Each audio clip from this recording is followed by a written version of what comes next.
Tiger strikes me as a guy who needs only 5-6 hours. Yeah. Or he looks like a guy who hasn't played golf in over a month.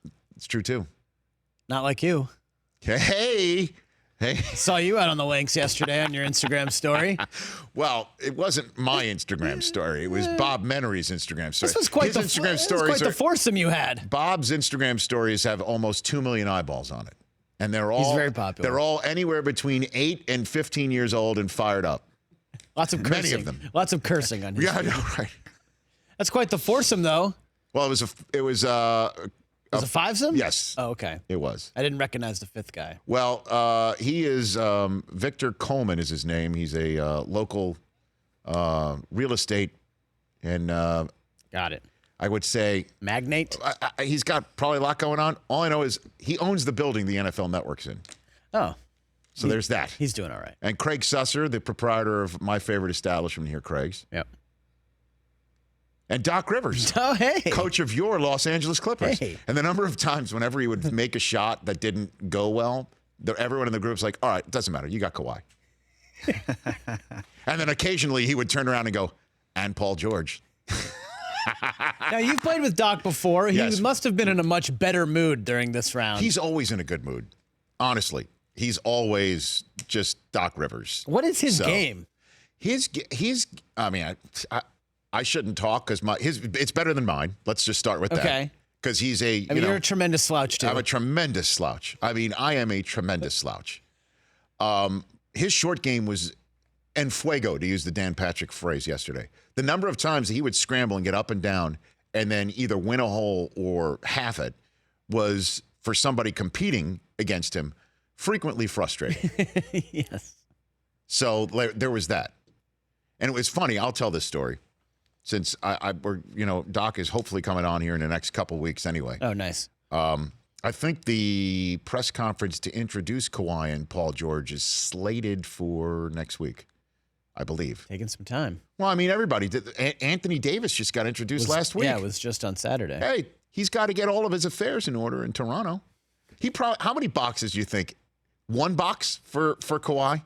He looks like a guy who just can fit everything that he brought to Toronto in like 1 or 2 boxes. Did Kawhi hang anything on the walls in his apartment in Toronto? The bachelor pad. He probably just bought a spot where everything came with it. Right. You just walk out. Furnished apartment, in and out. Right. Although the apartment that I had in when I was at ESPN was so filthy by the end of it, I just left a bunch of stuff and said, just take it. I just forfeited my security deposit. I did the math, and I'm like, just take the security deposit. Keep it. I'm not even going to argue with you. Keep it. And I still have dreams where I left something valuable in that apartment. But at any rate, so there was one time where Doc, he turns to me and he's like, guys, you got to have a vision. He's on the tee box. Okay. Got to have a vision. Okay. Visualize the ball going down the fairway. And I'm thinking, this is Genius. like some coach of the year type stuff, right? Smart advice. Right. Which is, he also said to me when my ball was resting in the unfortunate spot between the first cut of the fairway and the thick spinach to the right of it. It was just rested. I mean, the thick rough was covering half of my ball. Winter rules. Move that out. He turned, no, can't do that. Can't do that. He turns to me, he goes, just act like it's not there. And I'm like, is that coach of the year stuff? Is that what you do? It doesn't really work that way when you downswing through and get I honestly caught. was thinking, is that why DeAndre Jordan kept missing the free throws? Just act like it's not there? Is that the coaching tip? Nice. So, of course, I topped it and sprayed it and whatever. Sure. He's laughing. Yeah. So at one point he goes, you got to have a vision. Got to have a vision. And then I'm going to be gentlemanly about this.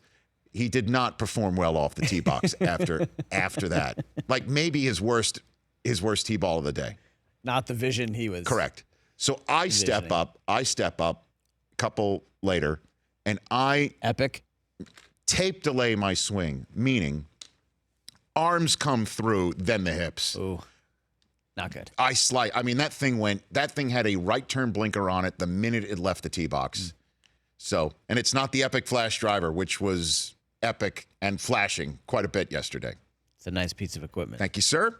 So I'm off to the right. I'm now playing into the hole from another fairway. Oh, great. Well, counts as And fair. there's a large forest in between, which Doc referred to as Tree Rollins, which was great. Wow. I believe he did play with him with the Atlanta I Hawks, think if you're I'm right. not mistaken. I think you're right. Tree Rollins. So basically what needs to be done to get it to the hole is either cut it, or go over the top of it. Okay. Neither of which I have at my beck and call. Like, it could happen.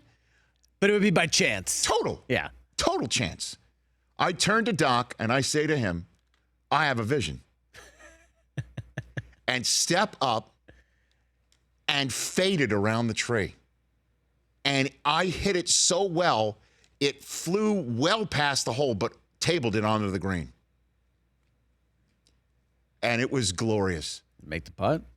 Of course I three-putted. Yeah. But no, the point of it is I had a vision and I got it there.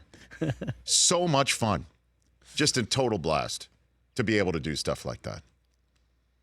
But fun day.